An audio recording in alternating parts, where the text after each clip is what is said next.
ప్రార్థన టీవీ వీక్షకులందరికీ కూడా ప్రభువైన యేసుక్రీస్తు నామంలో వందనాలు తెలియజేస్తున్నాం. హౌస్ ఆఫ్ జీసస్ మినిస్ట్రీస్ తరపున మరొకసారి వాక్య పరిచర్య అందించడానికి దేవుడు అనుగ్రహించిన ఈ గొప్ప అవకాశాన్ని బట్టి దేవునికే లెక్కలైనటువంటి వందనాలు, కృతజ్ఞతలు తెలియజేస్తున్నాం. ఈ సమయమందు దైవ సేవకులు బ్రదర్ బాబురావు గారు వాక్య సందేశాన్ని అందిస్తారు. దానికి ముందుగా చిన్న ప్రార్థన చేసుకుందాం. మహాపరిశుద్ధుడా, ప్రేమగల తండ్రి, దయగల దేవ, కృపగల దేవ, నీ ఘనమైన శ్రేష్టమైన ఉన్నతమైన నామమునకే స్తుతులు స్తోత్రములు. ఈ యొక్క నాయన సమయమందు మరొకసారి ఇదిగో ప్రభు ప్రార్థన టీవీలో బాబురావు గారిని ప్రభు నాయన వాక్యం అందించడానికి నాయన మీరు నడిపించిన విధానం బట్టి నీకు వందనాలు. ఇదిగో కొన్ని వారాలుగా నాయన అందిస్తున్న వాక్యాన్ని బట్టి నీకు స్తోత్రములు. ఇప్పుడు కూడా ప్రభు అందించబోతున్న వాక్యాన్ని బట్టి నీకు వందనాలు. ఈ సమయం ముందు వాక్యం వినిపించబోచుండగా నీ దాసుల్లో ప్రభా నీ ఆత్మతో నింపి సులువు చాటును మరుగుపరుచుకుని నిన్ను కనపరుచుకున్న ప్రభా వాక్యాన్ని బోధిస్తుండగా చెప్తూ ఉండగా అనేక హృదయాలు ఈ యొక్క నాయన ఈ యొక్క టీవీ పరిచయం ద్వారా ప్రభా ఎవరెవరైతే వింటున్నారో వారందరి హృదయాలు తెరవబడినట్లుగా నీ సహాయతను దయచేయండి. అలాంటి కృపను చూపించమని వేడుకుంటూ ఈ సమయం మంది ప్రభు నాయన ఇంకా అనేక మంది ప్రభు నాయన మారు మనసు పొందడానికి కూడా సహాయం దయచేయమని యేసు నామంలోనే అడిగి వేడుకుంటున్నాము తండ్రి, ఆమేన్. మహోన్నతుడు సర్వోన్నతుడు దేవాది దేవునికి లెక్కలేని స్తుతి స్తోత్రములు తెలియజేసుకొంచు మరి యొక్క రోజు మరి యొక్క అంశంతో దేవుని యొక్క వాక్యాన్ని ధ్యానించడానికి ప్రార్థన టీవీ ద్వారా మీ ముందుకు రావడానికి దేవుడు ఇచ్చినట్టు గొప్ప అవకాశాన్ని బట్టి గొప్ప సమయాన్ని బట్టి దేవునికి లెక్కలేని స్తోత్రాలు తెలియజేసుకొంచు ఈ సమయంలో ప్రార్థించినటువంటి వాక్య సందేశం మొత్తం ప్రార్థించిన సహోదరికి చాక్య నా హృదయపూర్వక వందనాలు. ప్రియమైన దేవుని బిడ్డలారా, కొద్దిసేపు దేవుని యొక్క వాక్యం విందాం. మనం సిలువ మూలాలు, ఆత్మీయ విలువలు అనేటువంటి అంశంతో దేవుని యొక్క వాక్యం మనం ధ్యానిస్తున్నాం. గత కాలంలో పాత నిబంధన గ్రంథంలో సిలువ ఎక్కడెక్కడ ఏ సందర్భంలో ఏ విధంగా ప్రత్యక్షమవుతూ వచ్చింది, అలాగే యేసుక్రీస్తు ప్రభువారు ఆ సిలువను మన ఆత్మీయ జీవితాలకు ఎలాంటి ఉపయోగకరంగా ఆ సిలువను గురించి యేసు ప్రభువారు ప్రస్తావించారనే విషయాలు మనం జ్ఞాపకం చేసుకుంటూ వస్తున్నాం. ప్రేమ దేని బిడ్డరా, ఈ యొక్క ప్రత్యేకమైన సమయంలో కూడా మరొకసారి మనం ఆత్మీయ విలువలు, సిలువ యొక్క విలువ, ఆత్మీయ విలువలు అనేటువంటి కార్యక్రమం ద్వారా ఇంకొక వాక్య సందేశాన్ని విందాం. ప్రియమైన దేని బిడ్డరా, సంఖ్యాకాండంలో ఇశ్రాయేలుకి దేవుడు ప్రత్యక్ష గుడారాన్ని దేవుడు కోరుకున్నటువంటి స్థలంలోకి తీసుకెళ్ళడానికి ఇశ్రాయేలుని దేవుడు ఒక క్యాంప్, ఒక ప్రొసీజర్, ఒక పద్ధతిలో ప్రత్యక్ష గుడారాన్ని ఏ విధంగా క్యారీ చేయాలి అనేది తెలియజేస్తున్నారు. సంఖ్యాకాండం 2వ అధ్యాయంలో మొత్తం మనం చూస్తున్నప్పుడు 2వ అధ్యాయం 3వ అధ్యాయంలో కూడా ఈ యొక్క ప్రత్యక్ష గుడారాన్ని యెహోవా దేవుడు ఏ విధంగా తీసుకెళ్లాలనేది తెలియజెప్తున్నారు. ప్రత్యక్ష గుడారం అంటే ఇశ్రాయేలుల మధ్య దేవుడు ఉన్నటువంటి నివాసం. అది ఇశ్రాయేలుల మధ్య, దేవుని జనాంగంగా మధ్య దేవుని నివాసం ఉండాలని దేవుడు కోరుకున్నాడు.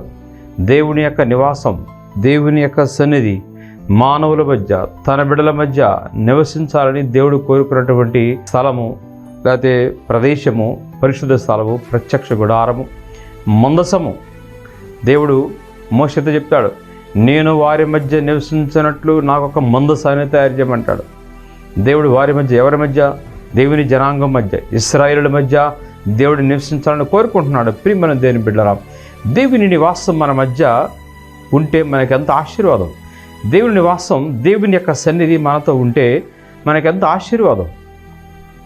కాబట్టి దేవుడు తన జనాంగం మధ్య నివసించాలని కోరుకున్న సందర్భంలో, అలాగే ఆ మందసాన్ని, ఆ ప్రత్యక్ష గుడారాన్ని క్యారీ చేస్తున్నటువంటి సందర్భంలో ఒక ఇశ్రాయేలు జనాంగం 12 గోత్రాలని దేవుడు ఫ్రంట్ ఒక 3 గోత్రాలు, బ్యాక్ ఒక 3 గోత్రాలు, లెఫ్ట్ సైడ్ ఒక 3 గోత్రాలు, రైట్ సైడ్ ఒక 3 గోత్రాలు, ఈ 12 గోత్రాలని దేవుడు ఏ విధంగా డిస్ట్రిబ్యూట్ చేసి తన ప్రత్యక్ష గుడారాన్ని అరణ్యము గుండా క్యారీ చేస్తున్నారో అది చూస్తున్నప్పుడు అద్భుతమైనటువంటి సన్నివేశం మనకు కనపడుతుంది.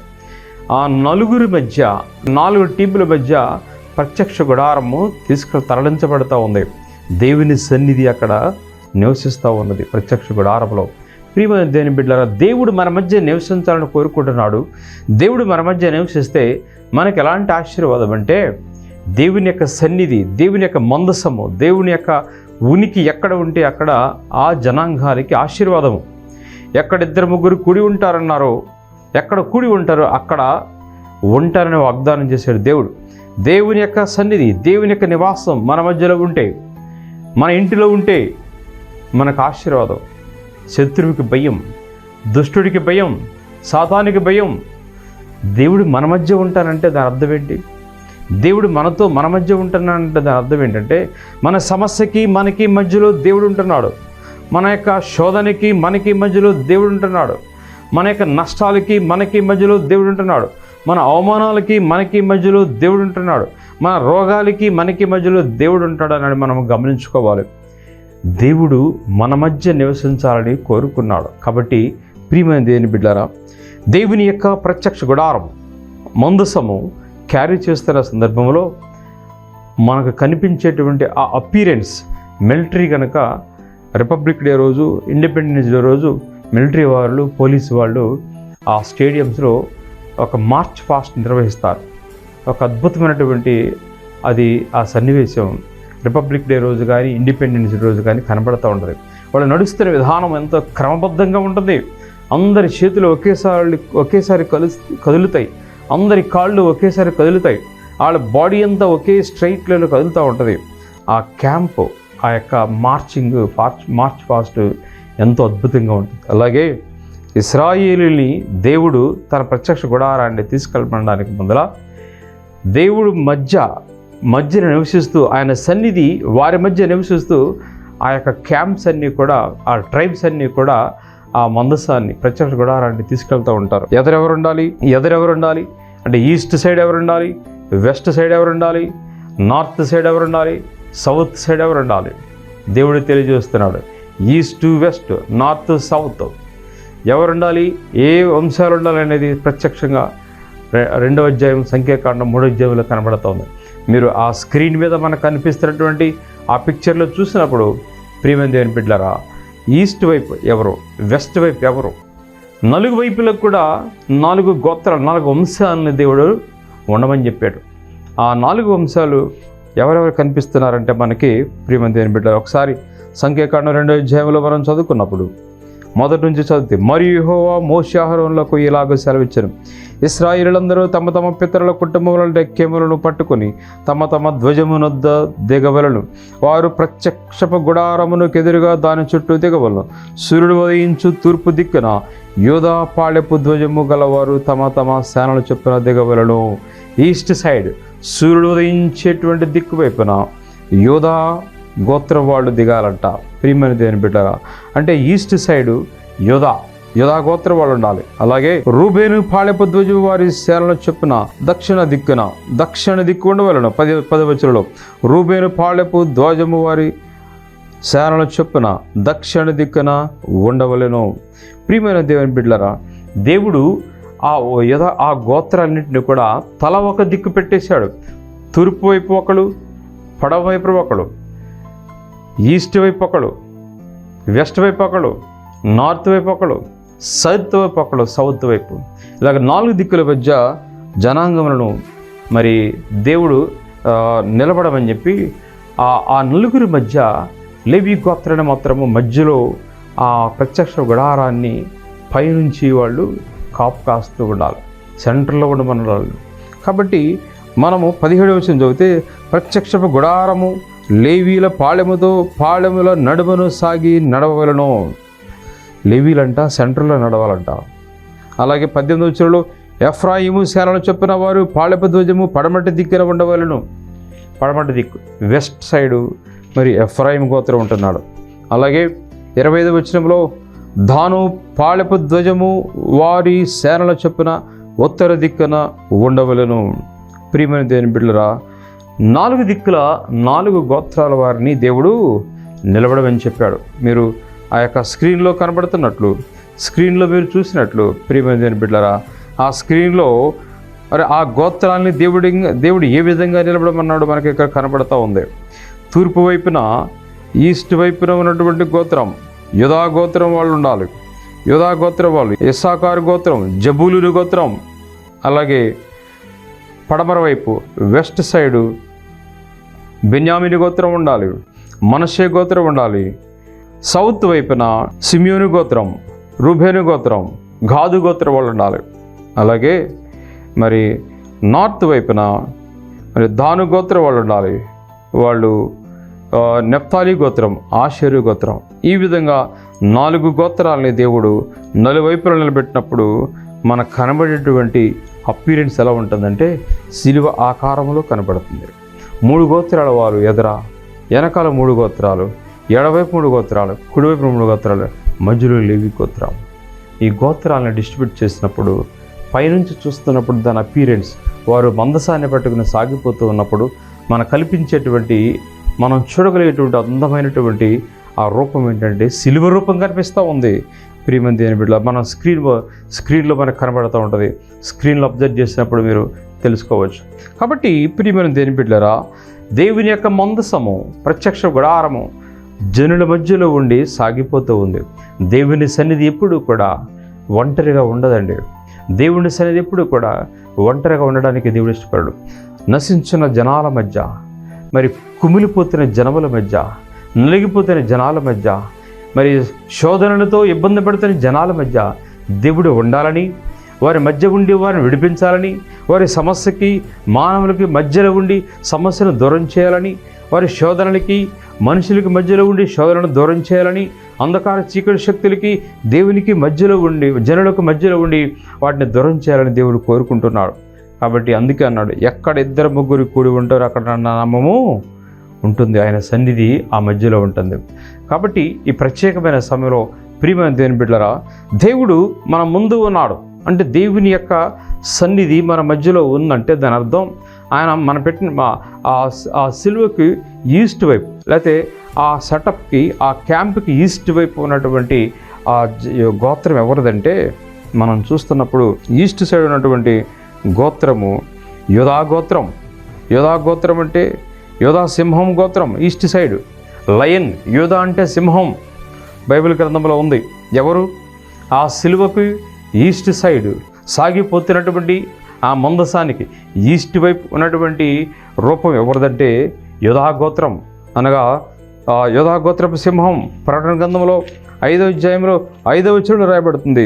ప్రియమైన దేవుని బిడ్డలారా, ఆ పెద్దలలో ఒకడు 7వ వచనము, ఇదిగో దావీదుకు చిగురైన యూదా గోత్రపు సింహము 7 ముద్రలను తీసి ఆ గ్రంథమును ఇప్పటికై జయము పొందినని నాతో చెప్పాను. చూడండి, దావీదుకు చిగురైనటువంటి వారు ఎవరైనా, చిగురైనటువంటి యేసుక్రీస్తు ప్రభువారు. యూదా గోత్రపు సింహం అనేటువంటి యేసుక్రీస్తు ప్రభువారు. ఆ కలవరి శిలువకు ఫ్రంట్ భాగంలో కనిపిస్తున్నది ఎవరంటే ఈస్ట్ సైడ్ యూదా గోత్రపు సింహం యేసుక్రీస్తు ప్రభువారు. కాబట్టి పాత నిబంధన గ్రంథంలోని ఇశ్రాయేలుల అరణ్య మార్గము గుండా ప్రత్యక్ష గుడారాన్ని, మందసాన్ని తీసుకుని వెళుతున్నప్పుడు కనబడిన దృశ్యం ఏంటంటే సిలువ రూపం. ఆ సిలువ రూపానికి తల ఎవరంటే యూదా గోత్రపు సింహం, ఈస్ట్ సైడ్ ఎవరంటే యూదా గోత్రపు సింహం, నజరుడైన యేసుక్రీస్తు ప్రభువారు. ప్రియమైన దేవుని బిడ్డలారా, ఆయన సిలువను మనము చూస్తూ ఉంటే, ఆయన సిలువను మనం చూస్తుంటే మనకు కనిపించేది యేసుక్రీస్తు ప్రభువారు, యూదా గోత్రపు సింహం. ఆయన మనల్ని విడిపించడానికి, మనకు జై జీవితాన్ని ఇవ్వడానికి, సమస్య నుంచి పారిపోయేటువంటి వ్యక్తిగా కాదు. యూదా గోత్రపు సింహం. సింహం అంట దేనికి జడవదు, సింహము దేనికి పారిపోదు. సింహపు మరి అరణ్యములు, మరి అడవి రాజు సింహమే. అడవి మృగాలకు భయపడినటువంటి జంతువు ఎవరంటే సింహమే. కాబట్టి యూదా గోత్రపు సింహం. శిలువ మరణానికి భయపడలేదు, సైనికులకు భయపడలేదు, శత్రువులకు భయపడలేదు, ఇస్కరి యోధాకు భయపడలేదు, రోమా సామ్రాజ్యానికి భయపడలేదు, ప్రధాన యాజకులకు భయపడలేదు, పరిచర్యకు భయపడలేదు, సుంకర్లకు భయపడలేదు. యూదా గోత్రపు సింహం యేసుక్రీస్తు ప్రభువారు. ఆయన జయించాడు కాబట్టి, ఆయన సమస్తాన్ని అధిగమించాడు కాబట్టి ఈరోజు మన పేరు కూడా శిలువ మీద రాజపడి ఉండాలి. మనకంటూ ఒక శిలువ ఉండాలండి. బైబిల్ గ్రంథంలో చాలా చోట్ల రాయబడింది. యేసుక్రీస్తు ప్రభువారంట తన సిలువను ఎత్తుకొని తానే వెళ్ళిపోయారు. అందుకే పిలాతు ఈ సిలువ యేసుక్రీస్తు ప్రభువారిని చెప్పడానికి INRIN రాశారు, యేసుక్రీస్తు ప్రభువారి సిలువని. అలాగే యేసుక్రీస్తు ప్రభువారు మత్తయి సువార్తలో రాయబడుతున్నారు, లోకా సువార్త రాసించారు. ఎవడైనాను నన్ను వెంబడింపగోరినలా తను ఉపేక్షించుకొని తన సిలువనెత్తుకొని, తన సిలువ, everybody should carry his own cross. ప్రతివాడు తన సిలువను ఎత్తుకోవాలి. తన సిలువ ద్వారానే, అంటే మనకు ఒక సిలువ ఉంది, ఆ సిలువ మీద మన పేరు రాయబడాలి. యేసుక్రీస్తు ప్రభువారి పేరు INRI, యూదుల రాజు, నజరుడైన యేసుక్రీస్తు ప్రభువారు, యూదుల రాజు అనే పేరు వచ్చేటువంటి ఆ సిలువ మీద ఆయన పేరు రాసించారు పిలాతు. అది యేసుక్రీస్తు ప్రభువారి సిలువ. ప్రియమైన పాత నిబంధన గ్రంథంలో మనకు కనిపిస్తూ ఉంది. ఆ సిలువ ముఖ చిత్రం ఎవరిదంటే యూదాగోత్రపు సింహం. అలాగే మనకు ఒక సిలువ ఉండాలి. ప్రతి క్రైస్తవుడికి, ప్రతి భక్తుడికి, ప్రతి యేసుక్రీస్తు ప్రభువారి అనుచరుడికి, ప్రతి రక్షించబడిన ప్రతి వ్యక్తి కూడా తన సిలువను ఎత్తుకుని వెంబడించమని యేసు ప్రభువారు చెప్పారు. కాబట్టి మనకు ఒక సిలువ ఉండాలి. ఆ సిలువ మీద మన పేరు రాయబడి ఉండాలని దేవుని యొక్క వాక్యం తెలియజెప్తూ ఉంది. అలాగే మరి గత కాలంలో మనం చూసుకున్నప్పుడు హెస్కేలు గ్రంథం 36 అధ్యాయంలో కూడా మనం చూసాం. మరి 2 కర్రలు తీసుకోమన్నాడు హెస్కేల్ని. ఒక కర్ర మీద యూదాగోత్రపు వారిదని మరి ఎఫ్రాయిం వారిదని రాయమంటున్నాడు, ఇంకో కర్ర మీద ఇశ్రాయేలు వారిదని రాయమంటున్నాడు. 2 కర్రల మీద పేర్లు రాయమంటున్నాడు. అంటే ఇశ్రాయేలు యొక్క 12 గోత్రాల పేర్లు కూడా కర్రల మీద రాయబడి ఉంది. ఈ పేరు ఈరోజు మనకొక సిలువ ఉండాలి. ఆ సిలువ మీద మన పేరు రాయాలి. ఇక్కడ సంఖ్యాకాండంలో మరి మందసము రూపంలో పోల్చబడినటువంటి ఆ ప్రత్యక్ష గుడారం, దేవుని సన్నిధిని మనం గమనించినప్పుడు దేవుని సన్నిధి సాగిపోతూ ఉంది. దాని రూపం చూస్తున్నప్పుడు పైనుంచి అరణ్యములో ఒక అద్భుతమైన సిలువ కదిలిపోతూ ఉంది. ఈ సిలువ ఎవరి చేత ఏర్పాటు చేయబడింది? దేవుని చేత ఏర్పాటు చేయబడిన 12 గోత్రాల కోసం, 12 గోత్రాల జనాంగం కోసం, 12 గోత్రాల చేత ఏర్పాటు చేయబడింది ఈ యొక్క అమూల్యమైనటువంటి పరిశుద్ధమైన సిలువ. ఆ సిలువలో మొదటి రూపం యూదాగోత్రపు సింహం. ప్రియమైన దేవుని బిడ్డలారా, అలాగే మరి వెస్ట్ సైడ్ అంటే ఆ యూదాగోత్రపు సింహానికి ఆపోజిట్ ఎఫ్రాయిం కనబడుతున్నాడు. ఎఫ్రాయిం అనగా ఎద్దు. ఎఫ్రాయిం దేనికి గుర్తంటే ఎద్దు అనమాట. అంటే పాత నిబంధన గ్రంథంలో ఎద్దుని బలించారు. ఎద్దుని బలిచ్చి ఆ ఎద్దు రక్తాన్ని బలిపీఠ మీద చిందించి మరి దేవునికి బలిచ్చి, దేవునికి శాంతి బలి నైవేద్య బలి దేవునికి బలిచ్చి దేవుని యొక్క కోపాన్ని మరి దేవుని ఆరాధించినట్లు మనం చూస్తూ ఉంటాం. ప్రియమైన దేవుని బిడ్డలారా, హెబ్రీ పత్రిక 9వ అధ్యాయం 12వ వచనం ఒకసారి చదువుకుందామా.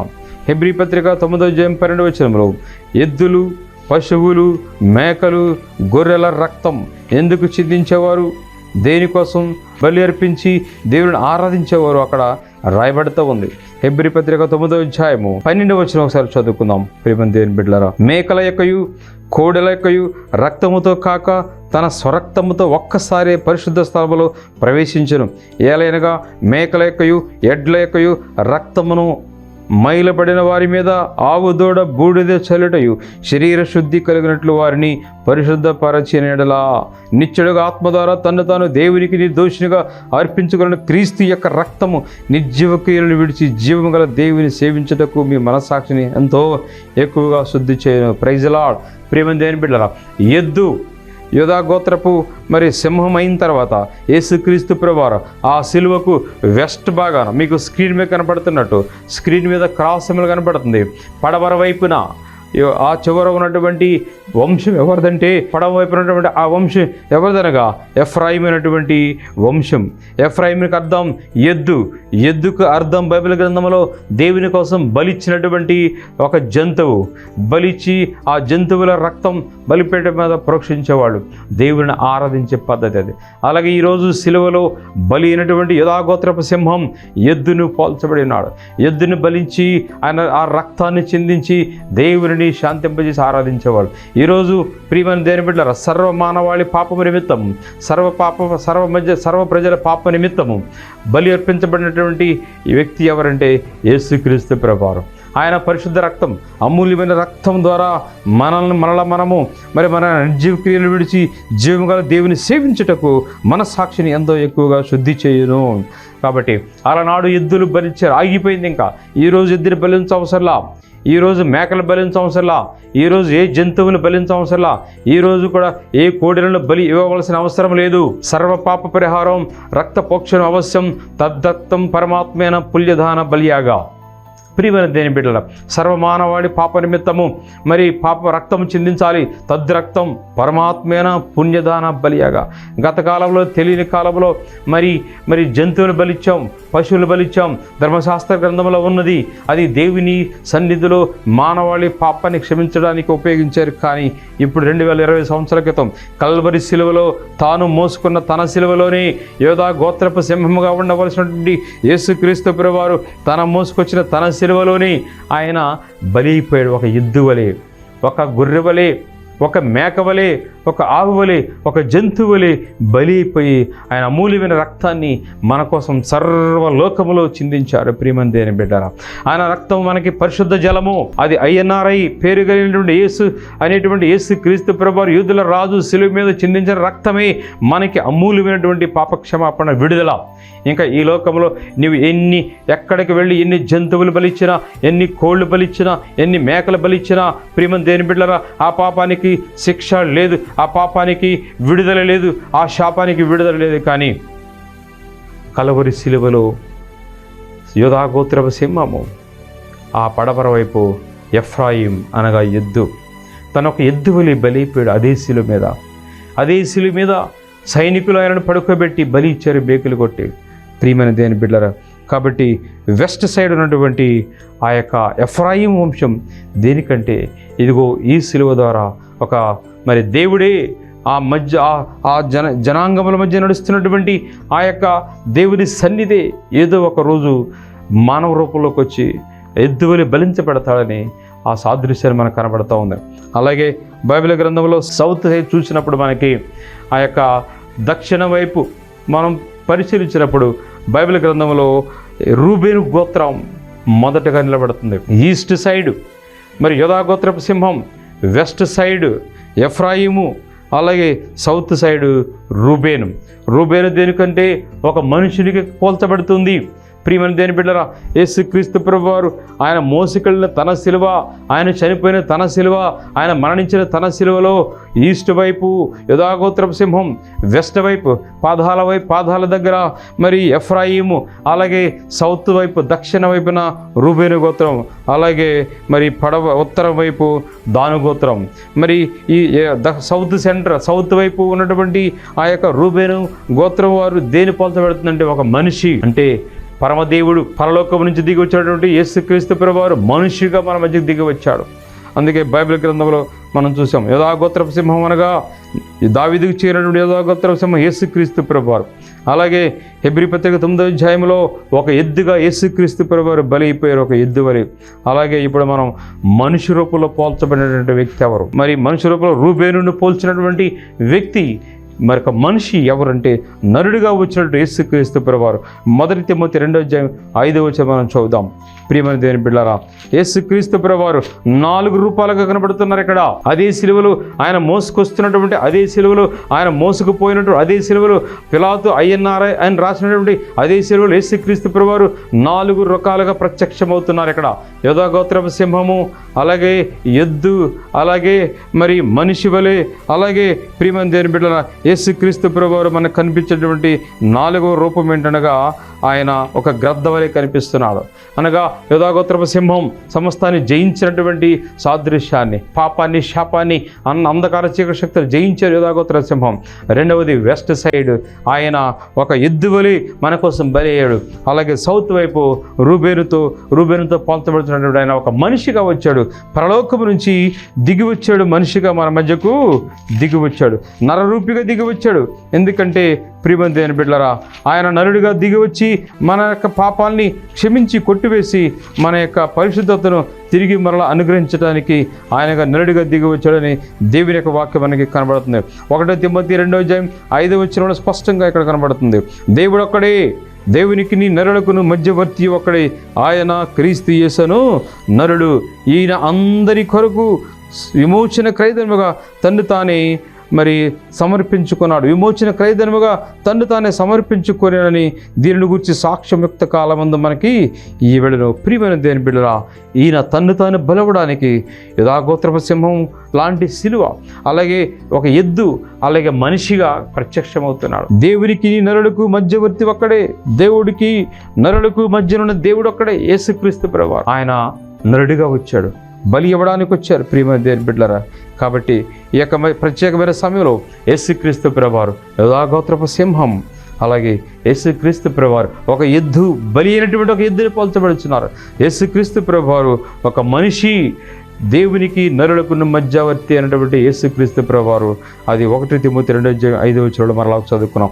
దేవుడు ఒక్కడే, దేవునికి నరులకు మధ్యవర్తి ఒక్కడే, ఆయన క్రీస్తు యేసును నరుడు. మనమేమి భయపడవద్దు. ఈయన అందరి కొరకు విమోచన క్రయధనముగా తన్ను తానే సమర్పించుకున్నాడు. తన సిలువనెత్తుకుని ఆయనే తన్ను తానే సమర్పించబడ్డాడు. ఆఖరిగా దాను గోత్రం మనం గమనించినప్పుడు, మరి ఉత్తరం వైపు దాను గోత్రం, దాను అనగా గ్రద్దకు సాదృశ్యంగా కనపడుతుంది. గ్రద్ద రెక్కల మీద దేవుడు మనల్ని కాచి కాపాడినాడు. గ్రద్ద దేవుడు మనల్ని ఏ విధంగా రక్షించాడంటే, తన సిలువ చెంతకు రావడం ద్వారా, తన సిలువ నీడకు రావడం ద్వారా, సిలువలో కారుచున్నటువంటి ఆయన యొక్క మరి రక్తము, నీడలో రక్తపు మనల్ని ప్రోక్షించబడినప్పుడు, రక్తము ద్వారా మనం కడగబడినప్పుడు దేవుడు మనకి రక్షించే విధానం అంటే గ్రద్ద రెక్కల మీద దేవుడు ఏ విధంగా కాపాడుచున్నాడు. ద్వితీయోపదేశకాండం 32 దేవుడు జ్ఞాపకం చేస్తున్నాడు. ఇశ్రాయేలుని దేవుడు ఏ విధంగా రక్షించాడంట, గ్రద్ద రెక్కల మీద. ప్రియమైన దేవుని బిడ్డలారా, ద్వితీయోపదేశకాండం 32:11 మనం చదివినప్పుడు, పక్షిరాజు తన గూడు రేపి తన పిల్లలపైన అల్లాడు రెక్కలను చాపుకొని వాటిని పట్టుకొని తన రెక్కల మీద వాటిని మోయినట్లు యెహోవా వారిని నడిపించెను. Praise the lord. ప్రియమైన దేవుని బిడ్డలారా, దేవుడు మనల్ని ఏ విధంగా రక్షించాడంట, దేవుడు మనల్ని పక్షిరాజు తన మరి పక్షిరాజు అనగా గ్రద్ద రెక్కల మీద తన పిల్లలు రక్షించుకున్నట్టు దేవుడు మనల్ని కాపాడాడు. ఈరోజు యేసుక్రీస్తు ప్రభువారు ఆయన 2 రెక్కలు చాచి ఉన్నాడు, 2 రెక్కలు చాచి మనల్ని రక్షించాడు. ఆయన రెక్కల నీడలో మనకి విశ్రమ ఉన్నది, ఆయన రెక్కల నీడలో మనకి నెమ్మది ఉన్నది, ఆయన రెక్కల నీడలో మనకి ఆశీర్వాదం ఉన్నది, ఆయన రెక్కల నీడలో మనకి సంతోషం ఉన్నది, ఆయన రెక్కల నీడలో మనకి విడుదల ఉన్నది. అందుకే యేసుక్రీస్తు ప్రభువారు తన సిలువను తాను ఎత్తుకెళ్తున్నారు. అది గత కాలం హెస్కేలు ద్వారా చూసాం, అలాగే జకరియా ద్వారా చూసాం. ఈరోజు మనము అలాగే పరిశుద్ధ గ్రంథములో సంఖ్యాకాండములో దేవుడు తన బిడ్డల ప్రవక్తలకి ఇచ్చినటువంటి మరి గొప్ప సూచన. ప్రియమైన దేవుని బిడ్డలారా, మోషే అహరోనులకి దేవుడు ఇస్తున్నాడు. ఆ సిలువను మోసుకొని వెళుతూ మరి తన యొక్క జనాంగాన్ని ఏ విధంగా మరి ప్రత్యక్షమై ఆయన రక్షించాడో ఈరోజు మనం జ్ఞాపకం చేసుకుందాం. దేవుడు మన మధ్య ఉన్నాడు, దేవునికి మన ముందు ఉన్నాడు, దేవుడు మన వెనకాల ఉన్నాడు, దేవుడు మనకు కుడివైపున ఉన్నాడు, ఎడవైపున ఉన్నాడు, కుడివైపున ఉన్నాడు. దేవుడు మనకి యూదాగోత్ర సింహంగా ఉన్నాడు, వెనకాల బలైన ఎద్దుగా ఉన్నాడు, ఎడవైపున ఒక మనిషిగా ఉన్నాడు, కుడివైపున ఒక గద్దగా ఉన్నాడు, మధ్యలో మనం ఉన్నాం. దేవుడు మన చుట్టూ ఉన్నాడు. సర్వంతర్యామి దేవుడు నీకు నీ సమస్యల మధ్యలో ఉన్నాడు, నీ అంధకార చీకటి శక్తుల మధ్యలో ఉన్నాడు. నువ్వేమీ భయపడవద్దు. సిలువ చెంతకు యేసు ప్రభువారి దగ్గరికి నువ్వు వస్తే చాలు, ఆయన మనం విడిపించి మనకు గొప్ప ఆశీర్వాదం ఇవ్వగలుగుతాడు, నిత్య రాజ్యానికి వారసులుగా చేయగలుగుతాడు. కాబట్టి ప్రియమైన దేవుని బిడ్డలారా, సిలువ యొక్క విలువ, అలాగే మానవ జీవితాలకి ఆత్మీయ విలువ, సిలువ మూలాలు మనం పాత నిబంధన గ్రంథంలోంచి ఈనాటి వరకు కూడా మనం సిలువను జ్ఞాపకం చేసుకొచ్చు ఆత్మీయ విలువలు పెంచుకుందాం. దేవుడు కొద్ది మాట దీవించను గాక, దేవుడు మనందరూ దీవించను గాక. ప్రార్థన చేసుకుందాం, కళ్ళు మూసుకుందాం.